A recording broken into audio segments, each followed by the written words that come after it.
Why do you believe that it's a certainty that we'll sort of achieve artificial general intelligence or Certainty superintelligence, is really? certainty is too strong a word, I think. But you feel it's very likely.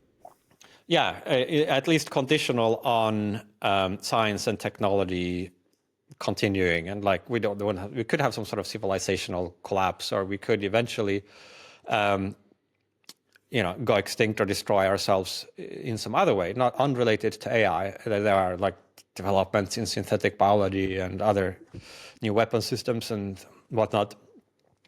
But if kind of these development efforts in hardware and in algorithms continue, then it looks very likely that we will succeed in this. I mean, from first principles, we have the human brain as an existence proof that general intelligence is possible. There is no reason at all to suppose the human brain is in any sense optimal, like neither from a hardware point of view, nor presumably from the algorithmic point of view.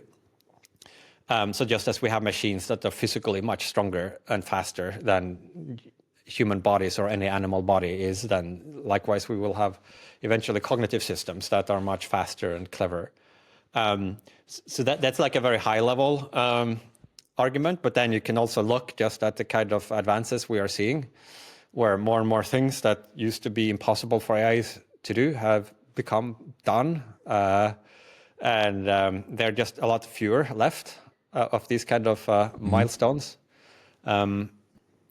There is this phenomenon that, like, before it is done, it looks really hard. Once AIs have done it, then we kind of quickly forget how like impressive it was and just take it for granted. Like, yeah, of course, computers can play chess. Like, of course, what's the big deal? But like at the time, like it was a big, and then you can see like, oh, they can play Go, they can see, they can imagine, they can write poetry, they can write computer programs, they can talk to us in ordinary language, they like can pass like, undergraduate level exams in all these different subjects. Like this is a lot of stuff that like to people 30 years ago would have been like, wow, you must be really close to AGI if you have done all of these things. There's a philosophy in Silicon Valley, and some people dismiss it, but I think they should give it credence because a lot of the money is behind it. That it's called effective accelerationism. It's almost like a meme on Twitter, and I'm curious what you think. Basically, it says we should just continue to develop and not pay any mind to the potential risks because ultimately, just the act of building is good in and of itself.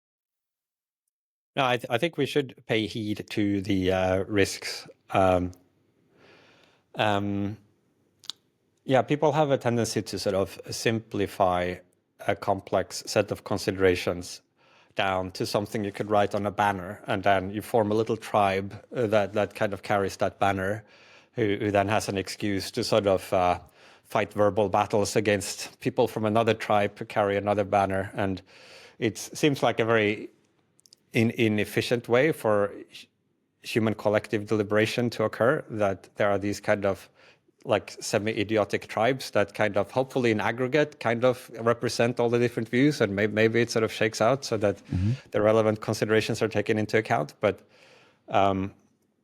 it's almost like each person, to the extent that they join the fray in that way, like reduces themselves to being one neuron in this collective brain, and then hoping that it adds up to sanity. Whereas I think our collective brain is kind of a bit crazy sometimes. Right. And so I'll continue. No. So, yeah, I think some of it is also more like a kind of frustration with the ways that other forms of technological progress is stymied by various culture, like kind of over-regulation, for example.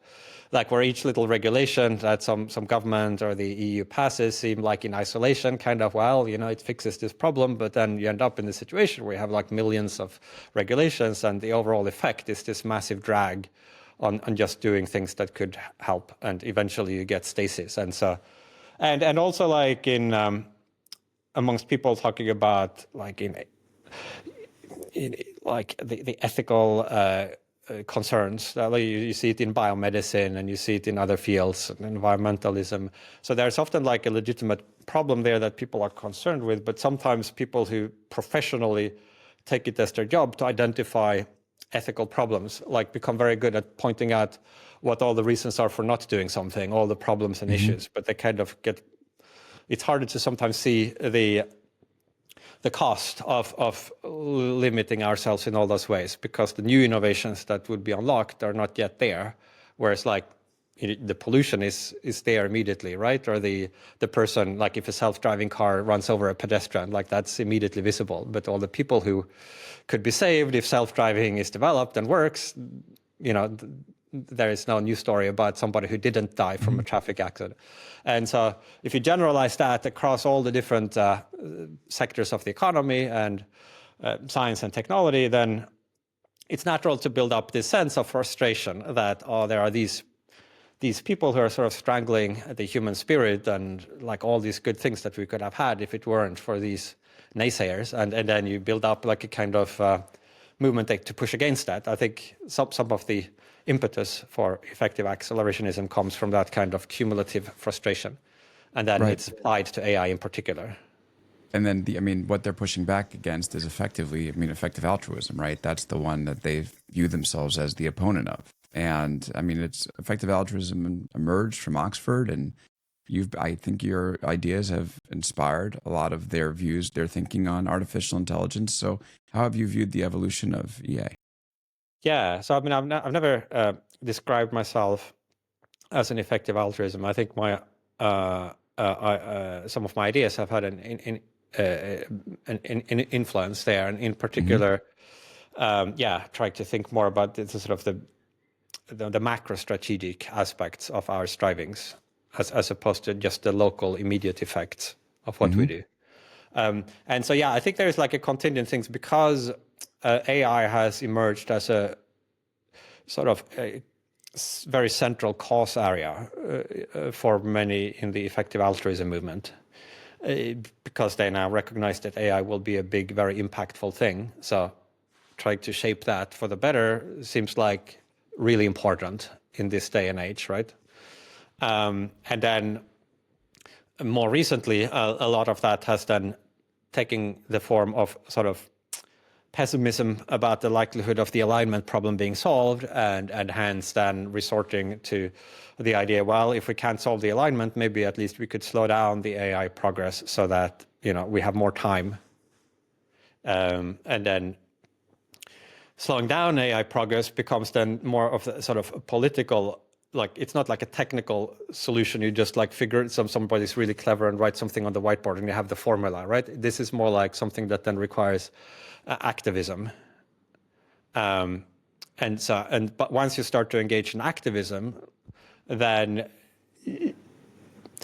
there is kind of mimetic pressures to simplify our message and to close ranks and to try to beat the people with opposing views down in the marketplace of ideas. And I think we're seeing some of the beginnings of that, where there are these kind of campaigns to try to push a certain view. Not like a kind of open-minded intellectual inquiry to try to figure out where the truth lies. Like there's like an assumption we've already figured out the truth, and now the task is more to sort of ram it down the throat of people who have a different view, and similarly on the opposite side. So, but this is not universal. There's like, I think effective altruism is like a broad tent, and there's like a range of different views in that field, and I wouldn't want to sort of paint the whole field with a uniform color. There are a lot of people who are very much doing their own thinking and have very complex like world models of how this might play out. Right. Okay, so let's talk about utopia a little bit. Just give us your perspective on what could go right in the best case. Well, why don't we do this way?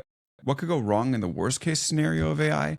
What could go right in the best case scenario of AI? And how do humans have a influence in terms of which direction we go?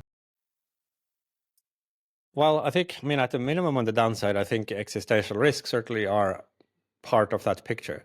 And as well, and there's like a different community. So you mentioned like the effective accelerationists and the doomers. Yeah. So those are certainly there. But then there are also the people who are more concerned about sort of the immediate impact of AI on society. Yes. Discrimination or Bias. censorship and IP. So like, and those are also legitimate issues. I just want to acknowledge those, even though they are Yeah. kind of like a separate node in this. But yeah, so I think there is like the real existential risks that will arise as we develop, and possibly not even superintelligence, but you could imagine even something short of that, making it very easy to develop new weapons of mass destruction in using synthetic biology or other. So Are you more concerned about humans using AI to hurt each other or AI hurting us? well, I think they are both Bad. worth worrying about. Yeah. I think with the X risks, I mean, maybe slightly larger on the AI being the kind of agentic part there. But certainly we really need to do a decent job on both sort of the alignment and the governance for us to have a good outcome. So yeah. So now on the upside, like there is a huge unlock, and a lot of that is just removal of a bunch of negatives. If you look around at the world as it is now, it's not that rosy a picture. In many ways, it's quite a horror show with people dying from, Alzheimer's or kids getting cancer and like starvation and people being bombed and like all kinds of, or just at the more mundane level, people spending most of their adult life, working in a sort of a boring occupation that gives them no fulfillment, but they just have to do it to pay the rent, and like headaches and stomach aches and like all kinds of just the totality of all of this extreme misery and very common, more everyday misery. That's just within the human sphere, and then you add the animal kingdom with like. So just kind of ameliorating all that suffering would already be, I think, a very strong argument that something at some point needs to be done here. Can't like go on like this. I mean, do we want like another, 10,000 years, 100,000 years of just this? But I think on top of that, there is like the potential to also unlock like new levels of flourishing beyond those which are possible even under ideal conditions in the current world. That's a lot harder to paint a very concrete picture of, because we are sort of limited in our ability to imagine and appreciate, just as, if you imagine like the great ape ancestors of Homo sapiens kind of thinking about what could be so good about being, human. And so they might like realize a few things like, oh, we could have banana plantations and have like a lot of bananas and stuff. And that is true. We can have a lot of bananas now, but there's more to being human than just unlimited bananas, right? Like we have sort of, music and poetry and film and humor and romantic love and like all kinds of stuff, science. So similarly, there's probably like if we unlock, as it were, a greater space of possible modes of being, there are some in there, I'm sure, that are extremely valuable. In that I think AI would be the most plausible path towards realizing. Mm-hmm. And so that's kind of, but if I then really dives in and tries to think more specifically about what would the best possible continuation of a life starting from like our current human starting point look like, then there are some quite interesting philosophical questions that arise. And so this book, Deep Utopia, it's not really an attempt to sort of, well, before we looked at the downside, now let's make the case of how wonderful the upside could be. I think the upside could be extremely wonderful, but that's not sort of the thrust of the book. It's more like, let's just look at this. What would happen if we actually did succeed in creating a solved world, as I call it, like where all the practical problems are already solved, or to the extent that there are problems that are not solved, they are in a way better dealt with by advanced AIs and robots than by us. And there is like some aspects of that condition that at least prima facie look quite unappealing to our current sensibilities. We often define our sense of self-worth on the idea of being a contributor, like you're a breadwinner, or you make like a positive difference in the lives of your friends or of society at large. You bring value to the world. So much of our existence is kind of constructed within the constraints of various instrumental necessities that have been with us since, the dawn of the human species. There have always been a lot of things that we need to do just to survive. And if you remove all of those, there is, at least initially, this sense of kind of disorientation or an undermining of the, like, we feel like kind of, what's the purpose? Like we would just be these blobs. But this is different from what we spoke about the last time you and I were on the phone. This was in 2019, I think. You said that we'd have to find some new source. This is from our conversation that I put in my book. We'd have to find some new sources of self-worth. But in Disneyland, the job of children there is to enjoy the whole thing. And Disneyland would be a rather sad place if it weren't for the kids. So you say we would all be like kids in this giant Disneyland, maybe one that would be maintained and improved by our AI machine tools. So effectively, that even if we didn't have to do any sort of sustainment work that gets turned over to AI, we could be actually quite fulfilled in life. Yeah. So how did you get from there to where you are today? Well, I think that's basically correct, but we can distinguish two different senses of fulfilled or of having purpose. So there is, first of all, what you might say the subjective sense, like the feeling of fulfillment or the feeling of having purpose, like the emotion of being motivated and you're really excited about what you're doing, right? Like that kind of psychological state. That certainly you could have that in a solved world, in utopia. The utopians could have like extreme levels of motivation and immersion and subjective purpose. That's easy. That's like a check mark. And more broadly, you can go through different plausible human values. And for some of them, you can just right off the bat say, well, yeah, sure, of course, that would be trivially easy to do in utopia. So in this case, through the psychological engineering techniques that they would have. I mean, already you could have like imagine a drug without side effects and without addiction potential. That just induced a state of fascination and motivation. We already have simple versions of that, but you could imagine far more sophisticated ways that would give the utopians like very fine-grained direct control over their mental states and their psychology. That would follow from technological maturity. Right. So that's easy. Now, some people, however, think that there is also a more objective concept of purpose, where it's not just that you feel motivated, but that what you are doing is actually objectively worth doing. And that's a little bit less obvious to what extent the utopians would have that. In as much as, at least at first sight, it looks like anything they could do, they wouldn't have to do because they could just press a button and the machine could do it instead. Except for those few things that you bring up that actually we want humans to do, like, for instance, like ordain a marriage, right? Like that is something, or read a poem.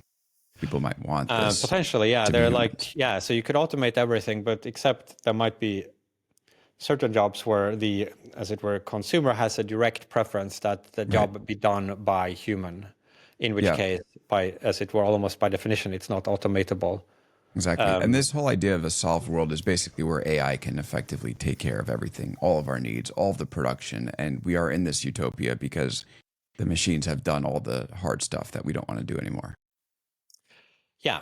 So a solved world like is a condition of technological maturity coupled with whatever degree of sort of so you could imagine like a very dystopian scenario with advanced technology if you have like a sort of totalitarian, despotic, right? But imagine also that to whatever extent governance problems can be solved, they have been solved. maybe you can't solve governance, but to whatever extent they are like better and worse in terms of social political structures. Imagine like we get something at the good end of that combined with technological maturity. Then that's basically the definition of a solved world. Sorry, I know I took you on a bit of a tangent there. No, so like that kind of layers. So you could say first, well, you could have like a simple utopia might be a kind of post-scarcity utopia where we just have abundance of material goods. So we already, if you're fortunate enough to live in like a developed country, with a decent education, etc., you're already pretty close to that. You might not be able to have like the ideal yacht of your dreams. Like there are some limitations, but if you sort of plot a line that has like the starting point hunter-gatherer and the end point is like complete post-scarcity, I think we are more than halfway there. Like it's a bigger difference to go from not having enough to eat to having enough to eat than, to get like a slightly more advanced version of an iPhone or like like a third house if you already have two houses. Like they are diminishing returns. So that's like, you could first consider this concept post-scarcity utopia. Okay, so then what's a level of, as it were, more radical utopia than that? Well, you could have a post-work utopia where not just do we have plenty, but we don't have to work to produce that plenty. So it's not just that like we work all day long and then we have a lot of money and we buy stuff. But imagine you had all this plenty and you didn't have to work. It's a slightly more radical conception, but not that radical. I mean, there are already people who, are born with a trust fund or something and they never have to work and they have plenty. Again, there's limits to how big their palaces could be, but like at least some approximation. But I think we can then go further and consider even more radical conceptions. So I've already alluded to, there is the post-instrumental utopia that you could have, where it's not just that we don't have to work, like to make money, but we also don't have to do any of the other things that we currently have to do for instrumental reasons. So if you are Bill Gates, you still have to brush your teeth, you still have to, do a whole host of things just in your everyday life to get the outcomes you want. There's like a limit to how much you could ask your assistant to do, or that you could, but in this scenario, like a lot of those other instrumental reasons we have for doing things would also drop out of the picture with like super advanced automation technology. And then I think there's like a step further than that, which is call it a plastic utopia, where we also have complete control over ourselves, over our own bodies, minds, and mental states, using like advanced biotechnologies or neurotechnologies. Do you think we're gonna achieve that? That's wild.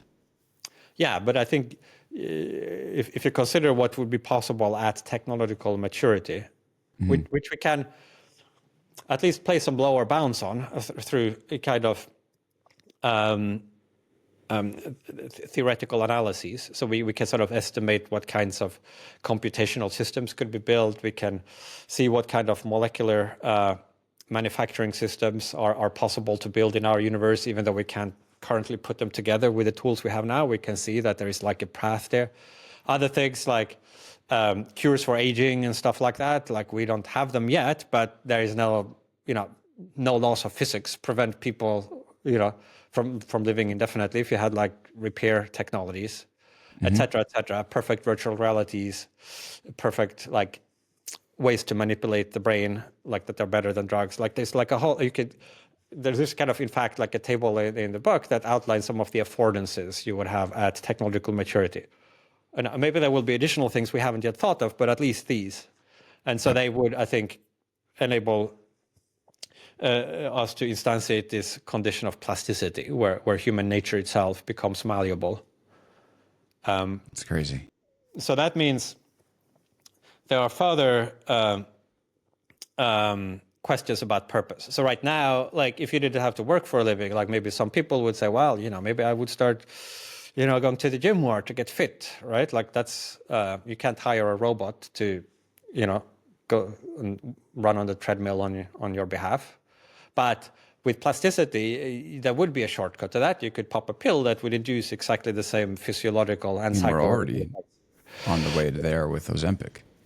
Yeah, exactly. That's like one more step in that direction. And so the thing is with superintelligence, like you get the telescoping of the future. So all these sort of science fiction-like technologies that maybe we would develop if we had 20,000 years for human scientists to work for it. We probably will have a cure for aging and perfect virtual reality and space colonies and all the rest of it, right?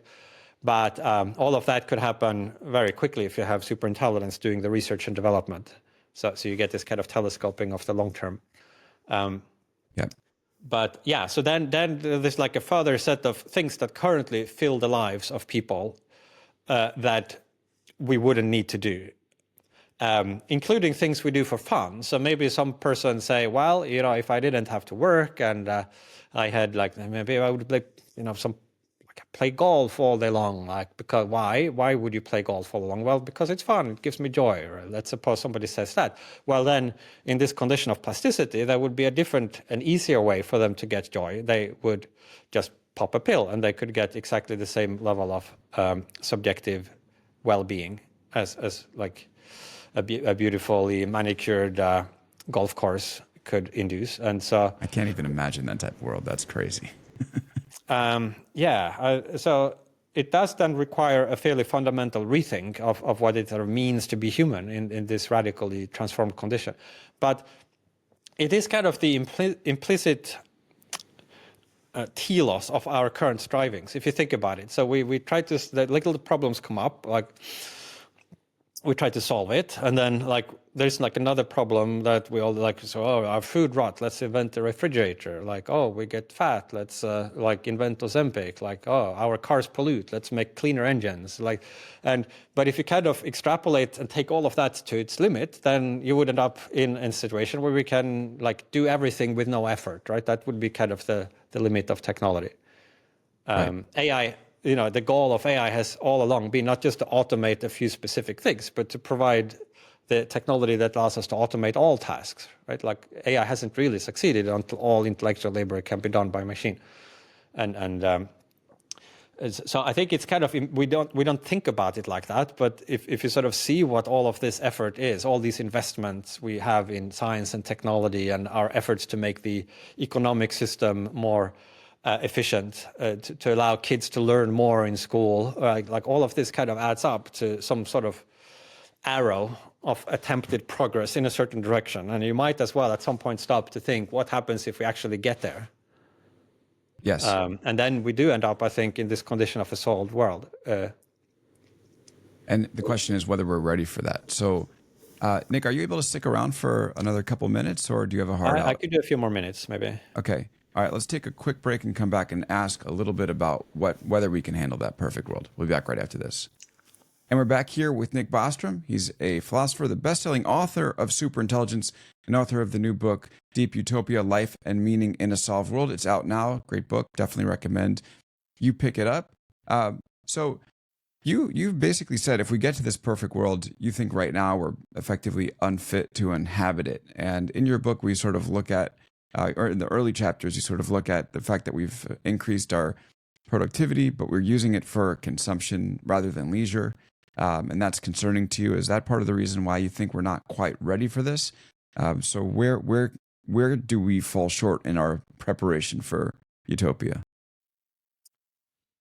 Well, I think human nature is kind of forged and evolved under various conditions, including conditions of scarcity, and condition where there are instrumental demands on us that we need to exert ourselves, make efforts, we need to work just to get by in life. This has been true for hundreds of thousands of years. It's still true to some extent today, although with certain relaxations.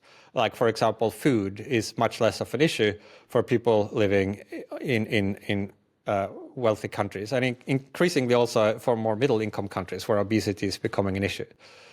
So there you can already see a little bit of a mismatch, where we kind of evolved to live under conditions of food scarcity. And when that no longer obtains, unless we make adjustments, like we kind of balloon in size, and then we need to try to find fixes for that. But I think a much more profound mismatch between where we currently are psychologically and biologically and our environment could arise if we sort of suddenly moved into a condition of a solved world. So there would need to be some adjustments in that, I think, scenario if we wanted to take advantage of all the things that would be possible. And what would those adjustments be? Well, I think for a start,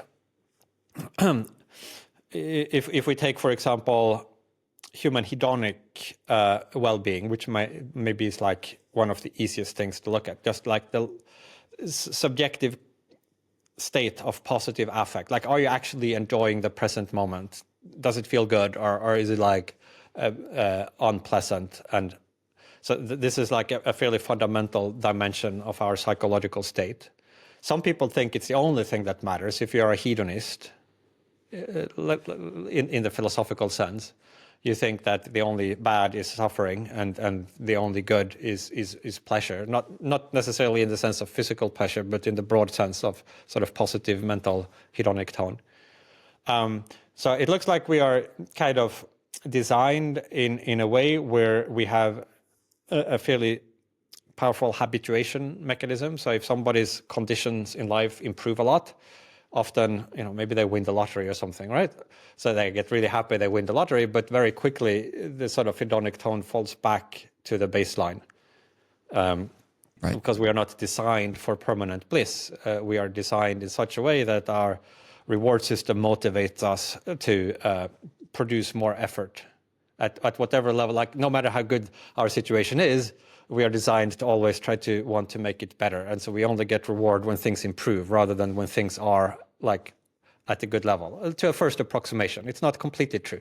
I think people under better conditions are slightly happier than people under worse conditions, and maybe a lot happier if they're like under really bad conditions. It's like certainly has a sort of permanent negative effect. But now, if there were no more opportunities for improvement, and there is like no need for our like instrumental efforts, that it seems very stingy, that we would still not be able actually thoroughly to enjoy lives. So maybe we would want to change that set point so we could all be much happier all the time, to actually relish this future. Like, it would be sad, like if everything was like super nice and we were still miserable there like that, and then just living like that for like millions of years and like not really, that would seem to be very unfortunate. So that could be one obvious adjustment. There's like a bunch of other things as well that like you might imagine upgrades of various human capabilities, our cognitive abilities, our emotional repertoires, our ability to connect to other people, obviously physical health.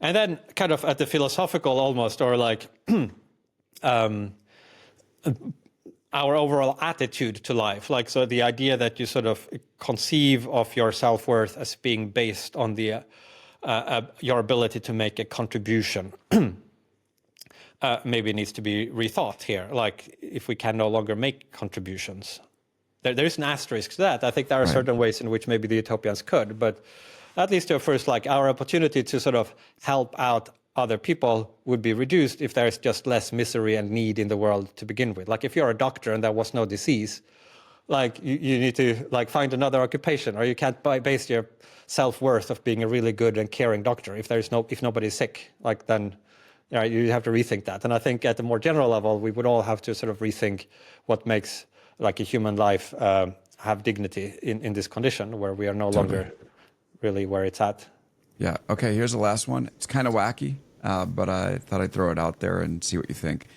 If we reach superintelligence and we hit this utopia, do you think, and I know you've spoken a little bit about the potential of us to be living in a simulation. So if we reach superintelligence, do you think there's a chance that we're going to crack out of the simulation and effectively figure out who's running it if we're in one?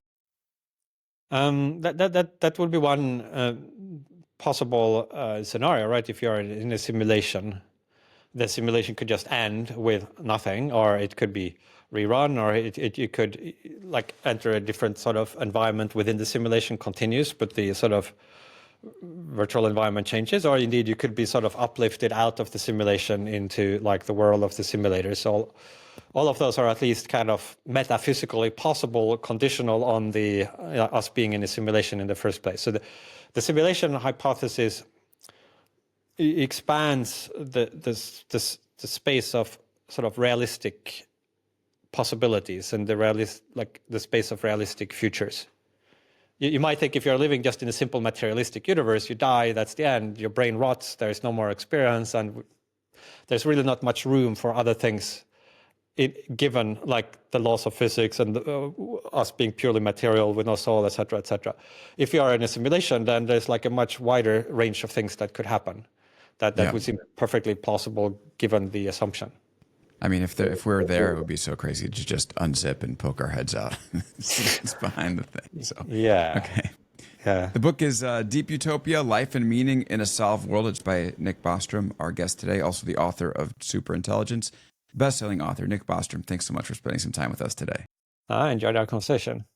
Me too. All right, everybody. Thanks so much. We will see you next time on Big Technology Podcast.